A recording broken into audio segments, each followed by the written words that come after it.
ಅಮ್ಮ ಅಮ್ಮ ನನಗೆ ಪದ್ಯನೇ ಅರ್ಥ ಆಗ್ತಾ ಇಲ್ಲಮ್ಮ, ಒಂಚೂರು ಹೆಲ್ಪ್ ಮಾಡಮ್ಮ. ಪದ್ಯ ಎಷ್ಟು ಈಸಿ ಅಮ್ಮು ಇದು.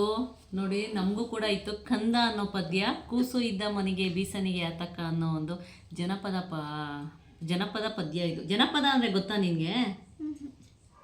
ಜನಪದ ಅಂತಂದರೆ ಆಗಿನ ಕಾಲದಲ್ಲೆಲ್ಲ ನಮ್ಮ ಥರ ಮಿಷಿನರಿ ಎಲ್ಲ ಇರಲಿಲ್ಲ. ಬಟ್ಟೆ ಒಗ್ಲಿಕ್ಕೆ ಇಲ್ಲ ಮಿಕ್ಸಿ ಪೌಡರ್ ಮಾಡಲಿಕ್ಕೆ, ರಾಗಿ ರುಬ್ಲಿಕ್ಕೆ ಎಲ್ಲ ಈಗೆಲ್ಲ ಮಿಷಿನರಿ ಬಂದ್ಬಿಟ್ಟಿದೆ. ಆಗೆಲ್ಲನೂ ಕೈಯಲ್ಲೇ ನಾವು ಮಾಡಬೇಕಿತ್ತು.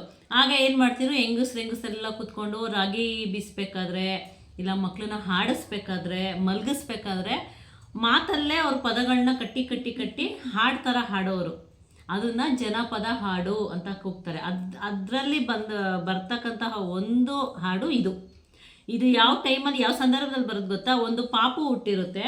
ಪಾಪುನ ಒಂದು ತಾಯಿನೋ ಇಲ್ಲ ಅಮ್ಮನೋ ಅಜ್ಜಿನೋ ಯಾರೋ ಒಬ್ಬರು ಮಲಗಿಸ್ಬೇಕಾದ್ರೆ ಹಾಡಿಸ್ಬೇಕಾದ್ರೆ ಹೇಗೆಲ್ಲ ಪಾಪು ಇವಾಗ ತೊಂದರೆ ಕೊಡುತ್ತೆ, ಚಿಕ್ಕ ಮಕ್ಳಿಗೆ ಗೊತ್ತಾಗಲ್ಲ ಅಲ್ಲ, ಹೆಂಗಂದ್ರೆ ಹಂಗೆ ಹಾಡ್ತಾ ಇರ್ತಾರೆ. ಸೊ ಅದು ಅವ್ರ ಬಗ್ಗೆ ಹೇಳಿರ್ತಕ್ಕಂಥ ಒಂದು ಜನಪದ ಹಾಡು ಕಂದ ಅಂತ. ಓಕೆನಾ? ಒಂದ್ಸಲಿ ನಾನು ಹೇಳ್ಕೊಡ್ತೀನಿ, ಆಮೇಲೆ ನೀನು ಅದನ್ನು ಹೇಳೋದನ್ನು ಕಲಿಬೇಕು. ಇದು ನಮಗೂ ಕೂಡ ಇತ್ತು. ನನಗೆ ಒಂದು 4th 5th ಇರಬೇಕು ಅನಿಸುತ್ತೆ. ಕೂಸು ಇದ್ದ ಮನೆಗೆ ಬೀಸನಿಗೆ ಯಾತಕ ಅಂತ ಬರುತ್ತಲ್ಲ ಆ ಲೈನು. ಸೊ ತುಂಬ ಚೆನ್ನಾಗಿದೆ. ಮತ್ತೊಂದು ಸಲ ಹೇಳೋಕ್ಕೆ ನನಗೆ ಖುಷಿ ಆಯಿತು. ನನ್ನ ಮಗಳಿಗೂ ಕೂಡ ಅರ್ಥ ಆಗೋ ಥರ ಹೇಳ್ಕೊಡ್ತೀನಿ. ಆಮೇಲೆ ನೀನು ಹೇಳಬೇಕು, ನಾನು ಅದ್ರದ್ದೆಲ್ಲ ಹೇಳ್ಕೊಡ್ತೀನಿ. ಅರ್ಥ ಹೇಳಿ ಯಾವ ಥರ ಅದನ್ನು ಉಚ್ಚಾರಣೆ ಮಾಡಿ ಹಾಡು ಹೇಳಬೇಕು ಅಂತ. ಓಕೆನಾ? ಬಾ ಹೇಳೋಣ. ಪದ್ಯದ ಹೆಸರು ಬಂದು ಕಂದ. ಕೂಸು ಇದ್ದ ಮನೆಗೆ ಬೀಸನಿಗೆ ಯಾತಕ, ಕೂಸು ಕಂದಯ್ಯ ಒಳ ಹೊರಗ, ಕೂಸು ಕಂದಯ್ಯ ಒಳ ಹೊರಗಾಡಿದರ ಬೀಸನಿಗೆ ಗಾಳಿ ಸುಳಿದಾವ, ಆಡಿ ಬಾನನ ಕಂದ ಅಂಗಾಲ ತೊಳೆದೇನ ತೆಂಗಿನಕಾಯಿ ತಿಳಿ ನೀರ, ತೆಂಗಿನಕಾಯಿ ತಿಳಿ ನೀರ ತಕ್ಕೊಂಡು ಬಂಗಾರ ಮಾರಿ ತೊಳೆದೇನ, ಅಳುವ ಕಂದನ ತುಟಿಯು ಅವಳಾದ ಕುಡಿಹಂಗ, ಕುಡಿಯುಬ್ಬು ಬೇವಿನ ಸೆಳೆದಾಂಗ, ಕುಡಿಹುಬ್ಬು ಬೇವಿನ ಸೆಳೆದಾಂಗ, ಕನ್ನೋಟ ಶಿವನ ಕೈಯಲಗೂ ಹೊಳೆದಾಂಗ, ಕಂದನ ಕಿರಿಕಿರಿ ಹಿಂದೇನೋ ಹೇಳಲಿ, ಬಿಂದಿಗೆ ಹಾಲು ಸುರಿವಂದ, ಬಿಂದಿಗೆ ಹಾಲು ಸುರಿವಂದ, ಚಂಜಿಯ ಚಂದ್ರಮನ ತಂದು ನಿಲ್ಲಿಸೆಂದ, ಚಂದ್ರಮನ ತಂದು ನಿಲ್ಲಿಸೆಂದ. ಈಗ ನಾನು ಹೇಳಿದ್ದು ಅರ್ಥ ಆಯ್ತಾ? ಪೊಯಮ್ ಯಾವ ರೀತಿ ಹೇಳಬೇಕು ಅಂತ, ಯಾವ ಸ್ಟ್ಯಾನ್ಸದಲ್ಲಿ ಹೇಳಬೇಕು ಅಂತ ಅರ್ಥ ಆಯ್ತಲ್ಲ? ಇವಾಗ ಮೀನಿಂಗ್ ಹೇಳ್ಕೊಂಬರ್ತೀನಿ ನಿನ್ಗಾಯ್ತಾ? ಒಂದು ಮನೆಯಲ್ಲಿ ಪಾಪು ಇದ್ದಾಗ, ಕೂಸು ಅಂದರೆ ಮಗು.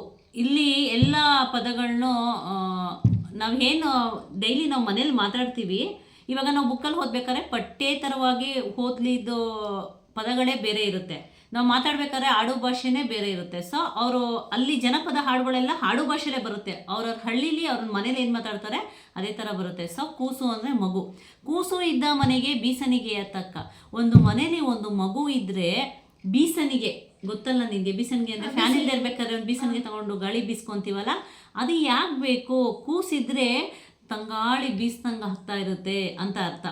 ಕೂಸು ಕಂದೆಯ ಹೊಳ ಹೊರಗ ಆಡಿದರ ಬೀಸನಿಗೆ ಗಾಳಿ ಸುಳಿದಾವ. ಮಕ್ಕಳು ಕಿರ್ಚಾಡ್ಕೊಂಡು ಕೂಗಾಡ್ಕೊಂಡು ಓಡಾಡ್ಕೊಂಡಿದ್ರೆ ಬೀಸಣಿಗೆ ಗಾಳಿ ಸುಳಿದಾವ. ಆ ಬೀಸಣಿಗೆ ಗಾಳಿ ಎಷ್ಟು ತಂಪಾಗಿ ಬರುತ್ತೋ ಆ ಥರ ಇರುತ್ತೆ ಮಗು ಇರೋ ಮನೆ ಅಂತ ಅರ್ಥ. ಆಯಿತಾ? ಸೆಕೆಂಡ್ ಪ್ಯಾರ ಬಂದು, ಆಡಿ ಬಾ ನನ್ನ ಕಂದ ಹಂಗಾಳ ತೊಳೆದೇನ ತೆಂಗಿನಕಾಯಿ ತಿಳಿ ನೀರ. ಆಡ್ಕೊಂಡು ಬಾ ನನ್ನ ಮಗು, ನಿನ್ಗೆ ಅಂಗಾಲನ್ನ ತೊಳಿತೀನಿ.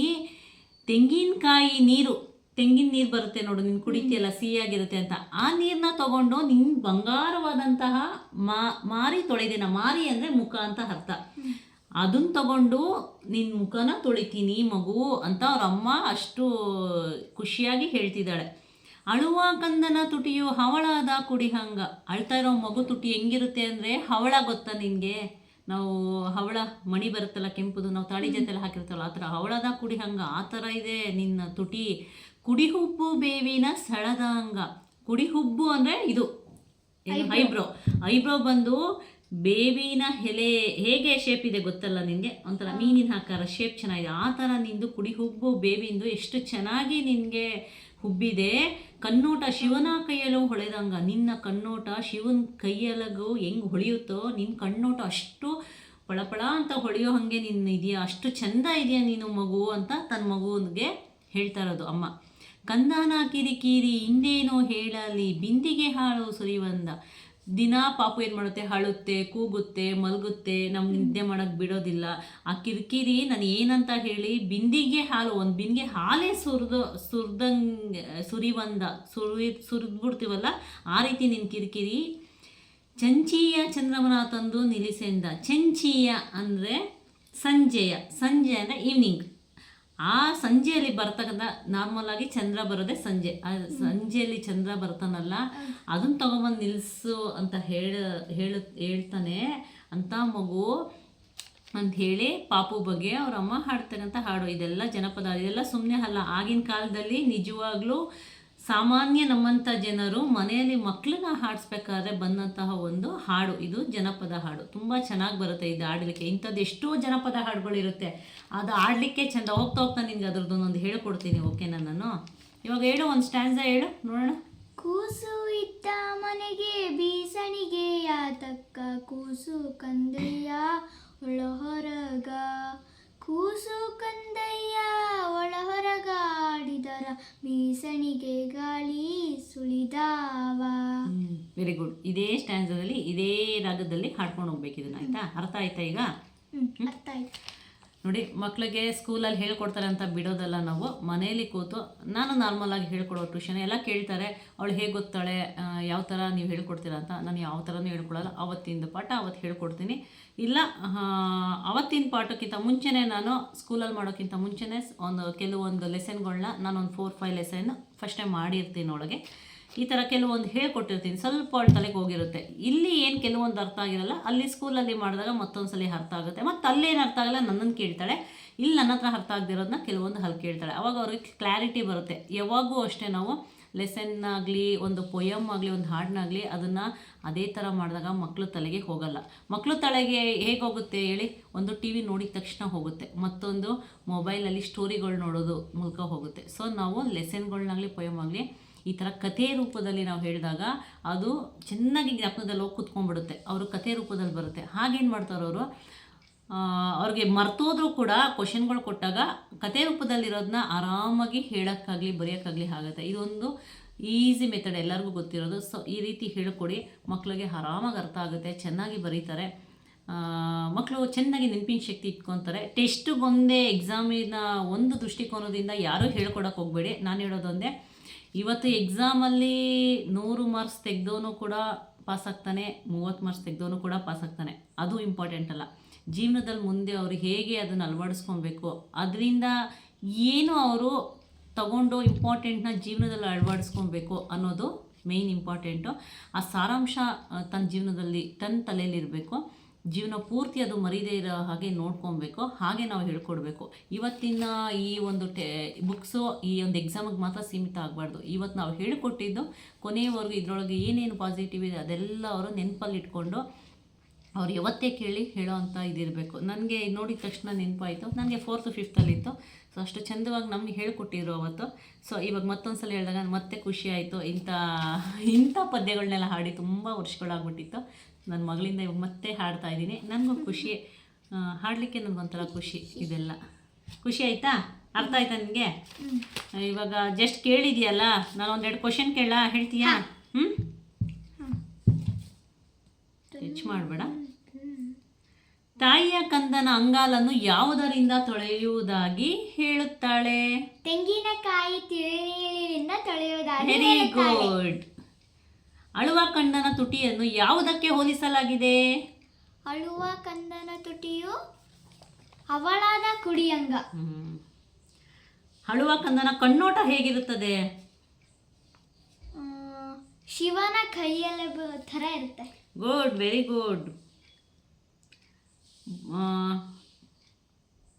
ಅರ್ಥ ಕೇಳ?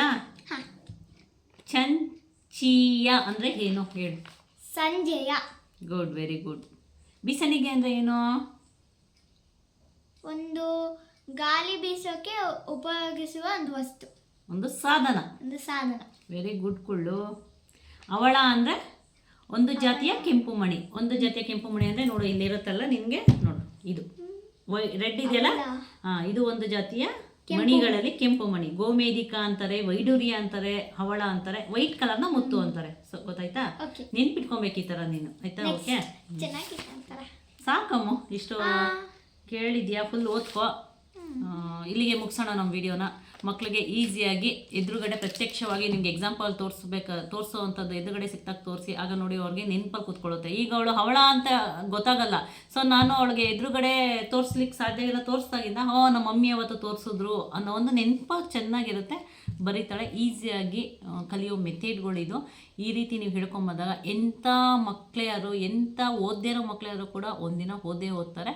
ಎಲ್ಲ ನಮ್ಮ ಕೈಯಲ್ಲಿರುತ್ತೆ, ತಂದೆ ತಾಯಿ ಕೈಯಲ್ಲಿ, ಟೀಚರ್ಸ್ ಕೈಯಲ್ಲಿರುತ್ತೆ. ನಾವು ಹೇಗೆ ಹೇಳ್ಕೊಡ್ತೀವಿ, ನಾವು ತಂದೆ ತಾಯಿ ಮನೇಲಿ ಹೇಗಿರ್ತೀವಿ, ನಮ್ಮ ನಡತೆ, ನಾವು ಏನು ಕೆಲಸ ಮಾಡ್ತೀವಿ, ನಾವೇನು ಮಾತಾಡ್ತೀವಿ, ಅದು ಮಕ್ಳಿಗೆ ಬರುತ್ತೆ. ಸೊ ಮೊದಲು ನಾವು ಕಲಿಯೋಣ, ಮೊದಲು ನಾವು ಕರೆಕ್ಟಾಗಿರೋಣ, ನಮ್ಮಿಂದ ಮಕ್ಕಳಿಗೆ ಒಳ್ಳೆಯದನ್ನು ಕಲಿಸ್ಕೊಡೋಣ, ಕೆಟ್ಟದನ್ನು ಬಿಡೋಣ ಅಂತ ಹೇಳ್ತಾ ನಾನು ಈ ಸಣ್ಣ ವಿಡಿಯೋನ ಮುಗಿಸ್ತಿದ್ದೀನಿ. ಬಾಯ್ ಬಾಯ್, ನೆಕ್ಸ್ಟ್ ವಿಡಿಯೋದಲ್ಲಿ ಸಿಗೋಣ. ಬಾಯ್ ಬಾಯ್, ನೆಕ್ಸ್ಟ್ ವಿಡಿಯೋದಲ್ಲಿ ಸಿಗೋಣ.